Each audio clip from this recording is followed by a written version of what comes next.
ครับสบายดีพี่น้องปงปายไอายใส่ยิงกล่าวทักทายสบายดีพี่น้องกระทางฝั่งซ้ายสปปลาวพี่น้องทางโซนยุโรปและก็พี่น้องประเทศไทยบ้านเฮานะพี่น้องเนาะทักทายสบายดีพี่น้องFCนะครับทั้งผู้ใหม่และก็ผู้เก่า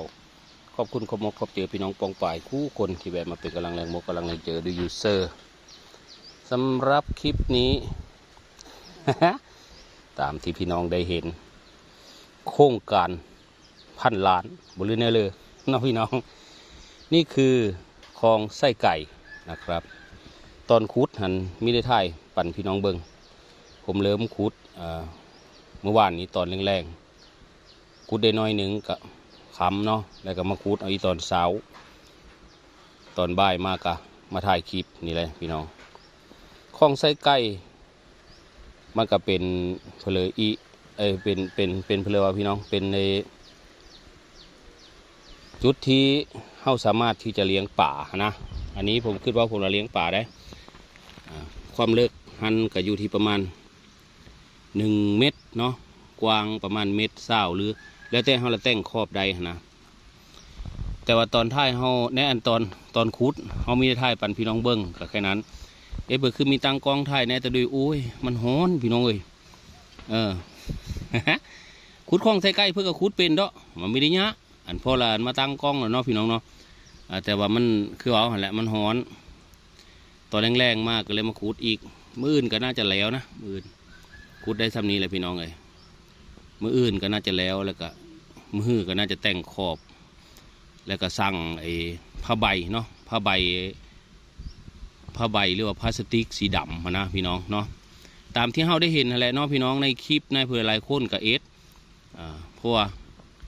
คลองไส้ไก่เพื่อที่จะเลี้ยงอันนี้คือว่าจะเลี้ยงกุ้งฝอยกะคอยเบิ้งคอยส้มอะไรพี่น้องมันละเป็นอะไรเนาะการเลี้ยงกุ้งฝอยนะมันกะเฮาไปเบิ้งในคลิปในเพื่อก็เห็นหลายคนเลี้ยงบางคนกับประสบผลสำเร็จบางคนกับมีประสบกะเป็นเรื่องธรรมดาเนาะแต่ว่าเฮาอยู่บ้านเฮาเนาะอยู่บ้านเนาะโคนาเฮาซึ่งในชั่วโมงนี้มันก็เป็นเพื่อที่ภาวะเนาะภาวะโลกเนาะภาวะตามที่เฮาเบิ่งใน2 ข่าวต่างๆทางตะวันออกกลางตะวันออกไกลไปเลยก็มีภาวะสงครามมันก็ส่งผลกระทบมาฮอดบ้านเฮาอยู่ได้ผลกระทบเกี่ยวกับหลักๆเลยตอนนี้ตามที่ผมเห็นในคลิปหรือว่าแม้แต่ผมไปเติมน้ำมันเองเนาะก็คือเรื่องน้ำมันนั่นแหละเนาะเมื่อวานนี้ผมก็ได้ไปเติมไว้แล้วนะเต็มถังแต่ตอนนั้นราคาอยู่ประมาณลิตรละ31 บาทนี่แหละเมื่อวานนี้ได้ตอนแรกแต่ตื่นเช้ามาก็ได้ยินข่าวว่าขึ้นเนาะมันก็ขึ้นตามภาวะนั่นแหละเฮากับมีว้าเพลยเนาะแต่เฮาก็เติมมาไว้เนาะเติมไว้เชื้อรถเชื้อราเฮาแต่สิ่งที่เฮาพยายามละไว้ก็คือนี่แหละนี่มันมีแหน่ได้พี่น้องแต่ในโถงนั้นเข้าทั้งหมดเขียวกุบลงไปนะพี่น้องเรื่องเข้าเรื่องน้ำเนาะเฮามีห่วงดอกเนาะเพราะว่าเบิ่งเข้าหน้าปังเฮาอยู่บ้านเฮามันก็มีอึดดอกเรื่องเข้าเรื่องน้ำพอได้อยู่ได้กินอยู่คนน่ะจังน้อยนี่ก็อีกเดือน2 เดือนก็ได้เกี่ยวเข้าหน้าปังแล้วก็ลงเข้าหน้าปีนะเรื่องเข้าเฮามีอึดดอกแต่ว่าอาหารก็พอมีอยู่นะเมื่อกี้นี่ก็ถังไข่มดถังมีได้แต่คลิปช็อตพี่น้องเพลเห็นในคลิปช็อตเนาะถังไข่มดห้างเดียวพี่น้องถังอยู่เฉยแบบนี้เด้นี่อันนี้ยังมีถังได้จ้งไว้นี่จ้งไว้เพราะว่าไข่มันยังมีต้งนะพี่น้องไข่มดห้างเทิงเนี่ยหรือว่าในก๊กนี้มันยังมีต้งหลายห้างอยู่ได้พี่น้องซ้ำจะกินเราอยู่ในกินบ้านเฮาหาได้อยู่แต่ว่าถามว่าปูปลาหน้าน้ำเด้ในสามีบ่ฮะเด้ฮะสาได้นะพี่น้องแต่ว่ามีได้ลงมาหามีได้ลงมาเอาหนะสาก็จะแห้งเลยเนาะสาก็จะหกเนี่ยสาน้ำเรียกว่าสาเลี้ยงป่าอะไรมันหกน้ำมันมีสะอาดพอมันอยู่กกไม้กกเตาะหุ้มนะพักขี้เล็กกะยาเตี้ยเอาเก็บมันไปต้มแล้วปั้นไว้พอดีอันนี้เป็นบ่อปลาเลยแต่ว่ามันหกงอนเผื่องอนมันอยู่นั่นคือเบอร์ไม้เบอร์โต๊ะป่าหลายได้พี่น้องเลยทำจะ พอได้กินอยู่คอยมาเซอร์เวสมันนั่นก็ปลาคอตัวสำแหนเนี่ย แต่ว่าวันนี้แหละขึ้นว่านะโครงการระยะอันเพิ่นเลยโครงการนะ100 ล้านเพิ่น1,000 ล้านเพิ่นบอกเงินในเรื่องเนาะ อันน่ะเทิงอันนั้นนะอันพี่น้องผู้เลยติดตามเป็น FC ดูยูเซอร์เนาะที่เป็นไอ้มุงหลังคามีโรงเรือนองุ่นพี่น้องเลยแต่ว่าประสบปัญหาก็คือเชื้อราเข้าเนาะแต่เฮาก็ไม่ได้เฮามีได้ประสบการณ์แต่ว่าหลังจากเฮาเอ็ดได้สุดแรกหรือว่าตัดอันพุ่นกิ่งเทือแรกเนาะเฮาก็รู้ทันทีเลยว่าเวลามันเป็นดอกเป็นซ้อมอะไรเฮาเนี่ยการดีเจอนะบัดเชื้อราเฮาล้นว่าตานพี่น้องเอ้ยไม่แม่นล้นเบิดนะล้นเบิดอันหน่วยน้อยๆมันน่ะล้นเบิดมีแต่ก้างอะไรก็มีเป็นถือว่าเป็นประสบการณ์นะถือว่าเป็นประสบการณ์แต่ผมก็มีทีมได้แต่ผมมีคลิปซื้อเพราะว่าเฮาพยายามแก้ปัญหาเนาะ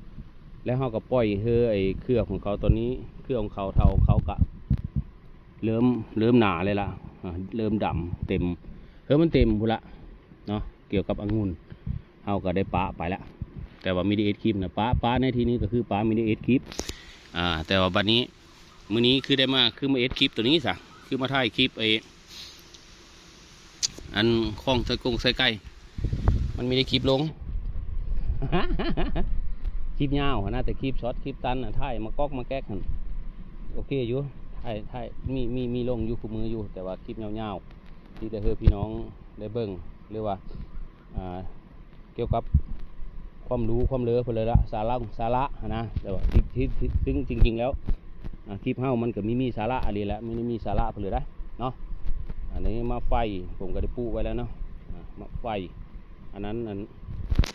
เพลว่ามังคุดเนาะปูไว้แล้วแต่ใบไม้แดดแห้งมายงซิดก็มีได้พี่น้องนี่มายงซิดปีนี้จังมันเป็นผู้เล่พี่น้องอันน้อยอันมากองมาแกงออกไม้ก็มีอันเหลืองๆอันนี้ไม่ได้แม้มันสุกได้มันพร้อมที่จะล้นนะแต่ว่าน้อยใหญ่ก็มีอยู่ดิมายงชิดกระปุไว้ต้นหนึ่งพอได้กินอันทำจะกินมะแขวงขี้ปูดิอยู่บ้านเฮาแต่ถามว่ามันก็ยังไม่ได้เป็นหัวเป็นส่วนเพลเยอะแยะมากมายดอกแต่เฮากับพ่อที่กินนะผักหญ้าคามีปูไว้เพราะว่าตอนนี้เฮาต้องตระหนักเลยได้พี่น้องเลยเนาะตระหนักว่าอาหารแนวกินสำคัญสำหรับมนุษย์นะนี่นุ่ยนี่ก็ดีคุณนะสำคัญมากมันมีผลอื่นแนวอื่นได้แต่ว่าคันมีเงินก็โอเคอยู่แต่ว่าห้อนมือนึงที่มันเกิดภาวะที่นักหนาสากันมันมีเพื่อมาขายเฮาเดซ่ะเนาะเฮาก็ต้องเอสไว้แต่ว่าเขาเฮามีย่านต่อเขานะมันเต็มหายเต็มหน้าอยู่เขานะเนาะเขาเต็มหายเต็มทงอยู่แต่ว่าเหงื่อมันเด็ดสบายนี่มันมาเด้อกินข้าวหรือกินแต่ข้าวได้แม่บอกกินข้าวหุยคือท่านก็ยังบอกโอ้ยแล้วอยู่เนาะจำประเดะก็แล้วอยู่คาบหนึ่ง2 คาบนี่แล้วแต่เขาจะกินไปตลอดมันก็ไม่ได้แม่บอกก็เลยคิดโครงการวางแผนวาระเอสคลองไส้ไก่เพื่อที่จะเลี้ยงกุ้งเลี้ยงป่ากระสั่งบกผมกระสั่งมาแล้วกระสั่งหนึ่งแต่มันก็แพงนะพี่น้อง700 กว่าบาท3 คูณเมตรสูง70กระชังบกสั่งมาแล้วนะครับว่าเรามาเลี้ยงกุ้งฝอยและก็ละคูดคลองไส้ไก่นี้ขึ้นอีกนี่แล้วก็มาคูดคลองคูดขึ้นนี่อีกนี่แถวนี้เป็นซองคลองพี่น้องเอ็ดคลองไส้ไก่เป็นนี้หลังเธอเพิ่นนั้นอยากเลี้ยงป่าเนาะป่าทับทิมหรือว่าป่าซิวอ้าวนะพี่น้องเลี้ยงป่าซิวอ้าวก็ได้แม่บอกพี่น้องป่าซิวอ้าวตัวซ้ำปมือนี่ตัวซ้ำนิ้วมือนี่ว้ายมันปีงกินมันละแสบแท้นะพี่น้องกับประมาณนี้นะพี่น้องเลยคลิปนี้ก็ดิเอาโครงการมาปั่นพี่น้องเบิ้งมาลุ้นมาเบิ้งไปทำการว่ามันประสบผลสำเร็จบ่หรือมันละหางอ่างยาง แต่ผมคิดว่าเนาะการเลี้ยงนี่เพราะว่าตะกี้เฮาก็เคยเลี้ยงเลี้ยงหยังเลี้ยงไก่เนาะตะกี้เฮาเลี้ยงไก่ชนเนาะมันบ่อึดดอก อันมันแพร่ไว้ในเพลินนี่เลี้ยงไก่แต่ว่าคู่มือนี่ไก่ตัวนึงกับมีเอ็ดเพลินจึงคือมีอ้อไก่ แต่ว่าไม่ได้เลี้ยงไว้ครบไว้กินนะตอนนั้นเลี้ยงไก่ชน